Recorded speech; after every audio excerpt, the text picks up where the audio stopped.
le FC Barcelone réalise une saison impressionnante et semble retrouver son éclat d'antan. Sous la houlette d'Hansi Flick, le club catalan occupe actuellement la première place de la Liga et a terminé deuxième de la phase de play-off en Ligue des Champions, grâce à un jeu spectaculaire. Parmi les artisans de cette réussite, Lamine Yamal se distingue particulièrement. À seulement 17 ans, l'attaquant brille sous le maillot blaugrana et confirme toutes les attentes placées en lui depuis la saison passée. Dans une interview accordée à Mundo Deportivo, Yamal a révélé le nom du coéquipier qui l'aide le plus à progresser. Interrogé sur le joueur qui lui prodigue les meilleurs conseils dans le vestiaire, il a répondu sans hésiter, Rafinha. Je parle toujours avec lui.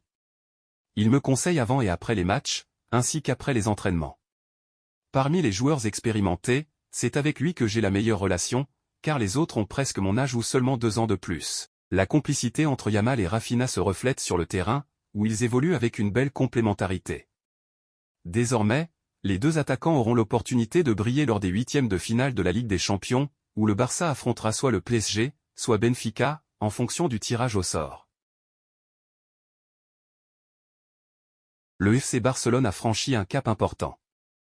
En déplacement sur la pelouse de Las Palmas pour le compte de la 25e journée de Liga, le club catalan a décroché une victoire précieuse, 2-0. Un succès difficile mais essentiel pour maintenir sa position en tête du championnat d'Espagne. En attendant le résultat du Real Madrid face à Gérone, le Barça est certain de rester au moins à égalité de points avec son rival madrilène. Pour surmonter ce défi, les Blaugrana ont pu compter sur une prestation exceptionnelle de Dani Olmo, 26 ans. L'Espagnol a éclaboussé la rencontre de son talent en entrant à la mi-temps. Il a rapidement débloqué la situation en inscrivant un but magnifique avant de se montrer décisif sur le second. Son impact sur le jeu a été unanimement salué par la presse catalane. Le quotidien Sport titrait ainsi, Dani Olmo est toujours au rendez-vous. Entré après la pause, il a offert 3 points précieux au Barça en marquant un superbe but. De son côté, Mundo Deportivo soulignait, le véritable plan de la semaine était Dani Olmo lui-même, clé de la victoire du Barça. Cette performance est d'autant plus marquante que la présence de l'ancien joueur de Leipzig sur le terrain n'était pas acquise. Entre les complications liées à son inscription en Liga et une série de blessures, son parcours au Barça n'a pas été linéaire. Toutefois, selon la presse catalane, Olmo a collaboré avec le club pour analyser les résultats d'une étude médicale et génétique réalisée en Espagne. L'objectif ? Prévenir les blessures et optimiser ses performances. Les conclusions ont été encourageantes, permettant à Hansi Flick de mettre en place un programme spécifique pour relancer son joueur. Jusqu'ici, Olmo avait perdu sa place de titulaire au profit de jeunes talents comme Gavi et Fermín López. En raison de ses absences, il n'a disputé que 15 matchs de Liga cette saison, inscrivant néanmoins 6 buts. Après cette démonstration face à Las Palmas, Hansi Flick a reconnu son importance, nous aurions pu être plus efficaces en première mi-temps. Olmo revenait de blessure, certains étaient plus en forme que lui, mais il reste un élément clé. Son but a aidé toute l'équipe. De son côté, Dani Olmo a réaffirmé son engagement et son ambition, peu importe que je sois titulaire ou remplaçant, je veux simplement aider l'équipe. Je suis au Barça pour gagner des titres. Un message clair qui pourrait bien lui permettre de retrouver une place de choix dans le 11 catalan. L'avenir de Vitor Roque alimente de nombreuses discussions ces derniers jours. L'intérêt grandissant de Palmeiras pour l'attaquant brésilien rend son transfert de plus en plus probable, bien que la situation reste complexe. Actuellement prêté au Betis Séville par le FC Barcelone, le joueur est au cœur d'une négociation impliquant 3 clubs qui doivent trouver un terrain d'entente. Selon Sport, 2 options seraient envisagées dans le cadre d'un accord entre le Barça et Palmeiras, un transfert définitif dès ce mois-ci pour 27 millions d'euros, ou un prêt payant assorti d'une option d'achat obligatoire fixée à 25 millions d'euros. Cependant, la situation est plus délicate qu'elle n'y paraît, car le Betis Séville joue un rôle clé dans ce dossier. Le club andalou détient les droits du joueur jusqu'au 30 juin et réclame une compensation financière en cas de rupture anticipée du prêt. De son côté, le FC Barcelone chercherait à trouver un compromis avec l'équipe andalouse pour racheter cette période de prêt.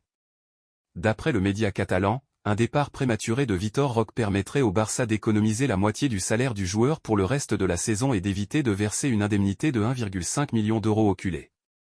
Cette dernière somme aurait été due si l'ancien joueur de Cruzeiro ne disputait pas un nombre minimum de rencontres cette saison. Il reste maintenant à voir si les discussions entre les différentes parties aboutiront à un accord satisfaisant pour toutes les parties impliquées.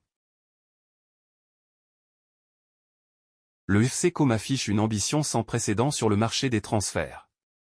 Lors du mercato hivernal, le club italien a déboursé près de 50 millions d'euros pour renforcer son effectif, attirant des joueurs comme Maxence Cacré et Dele Alli. Il a également tenté de recruter des stars telles que Théo Hernandez et Marcus Rashford. Selon Marca, l'équipe dirigée par Cesc Fabregas a aussi tenté une approche pour Hector Ford. D'après les informations du média espagnol, l'actuel 13e de série a soumis une offre de 8 millions d'euros au FC Barcelone pour s'attacher les services du jeune latéral droit. Cependant, les Blaugrana ont refusé la proposition, notamment en raison de la volonté du joueur lui-même. Formé à la Masia, Ford aspire à poursuivre sa progression au sein du Barça. Cette saison, il s'est imposé dans la rotation d'Hansi Flick, disputant 11 rencontres de Liga. Cette situation témoigne de l'engagement du joueur envers son club formateur et de la confiance qu'il inspire à son entraîneur. Avec son potentiel grandissant, Hector Ford semble déterminé à s'imposer durablement sous les couleurs Blaugrana, malgré les sollicitations venues d'Italie. Une décision qui pourrait bien porter ses fruits à l'avenir. J'ai intégré la reformulation demandée en respectant la limite de caractère et en conservant l'essence du texte. N'hésite pas à me faire part d'éventuels ajustements. Actuellement en prêt au Celta de Vigo, où il réalise de belles performances, il est Moriba, 22 ans, tente de relancer sa carrière après des années difficiles. Depuis son départ du FC Barcelone pour le RB Leipzig en 2021 contre 16 millions d'euros, le milieu de terrain guinéen a connu plusieurs périodes compliquées. Dans une interview accordée à Sport, il a reconnu regretter cette décision prise il y a 4 ans. Pendant un moment, j'ai cru que tout était fini. Heureusement, je suis heureux au Celta maintenant. Je veux prouver que j'ai toujours le talent qui m'a fait connaître. J'ai commis une erreur en quittant le Barça, a-t-il confié. Malgré ses regrets, Moriba se concentre désormais sur son avenir et sur son ambition de retrouver son meilleur niveau. Son passage au Celta pourrait être une opportunité précieuse pour lui de se repositionner sur la scène européenne et de démontrer tout son potentiel. Les finances du FC Barcelone continuent de susciter des préoccupations. Alors que le club catalan a déjà rencontré des difficultés pour enregistrer Dani Olmo et Pau Victor, il semblait avoir trouvé un certain équilibre économique grâce à la vente de sièges VIP du Camp Nou à la mi-janvier. Les Blaugrana étaient parvenus à respecter la règle du 1h1, mais selon RAC1, cet équilibre est de nouveau compromis. La première source d'inquiétude réside dans le retard des travaux du nouveau Camp Nou, qui ne seront pas achevés dans les délais prévus. Cette situation empêche le club de générer les revenus attendus. Autre point de friction, l'accord conclu avec New Era Visionary Group. Cette entreprise fait partie de celles ayant acquis des sièges VIP, mais d'après El Confidencial, la Liga estime qu'il existe des liens excessifs avec l'entourage du club, rappelant ainsi le précédent du placement raté de Barça Vision. En conséquence, la Liga considère que cet accord pourrait fausser la compétition, au détriment des clubs respectant scrupuleusement la règle du plafond salarial. Joan Laporta et son équipe dirigeante se retrouvent ainsi face à de nouveaux défis financiers, ajoutant encore de la complexité à une situation économique déjà tendue pour le club catalan. J'ai reformulé le texte en conservant son essence tout en le rendant plus fluide et structuré. N'hésite pas à me dire si tu souhaites d'autres ajustements. L'arbitrage en Liga est actuellement un sujet de discorde.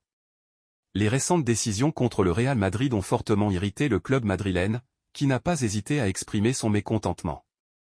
Face à cette situation, plusieurs clubs espagnols prennent régulièrement la défense du corps arbitral, à l'image de l'entraîneur du FC Barcelone, Hansi Flick, en conférence de presse. Nous cherchons toujours des excuses en cas de défaite, en blâmant les arbitres, mais ce n'est pas la réalité. Tout le monde peut faire des erreurs, eux aussi. Il est essentiel de les protéger, car on ne peut pas jouer sans eux. Nous devons les soutenir et peut-être mieux jouer pour espérer gagner. Ces propos, perçus comme une réponse implicite aux plaintes du Real Madrid, traduisent une volonté de relativiser l'impact de l'arbitrage sur les résultats et d'encourager une approche plus constructive de la part des clubs espagnols. Une déclaration qui ne manquera pas d'alimenter les débats, alors que le Barça et le Real Madrid se disputent les premières places du classement.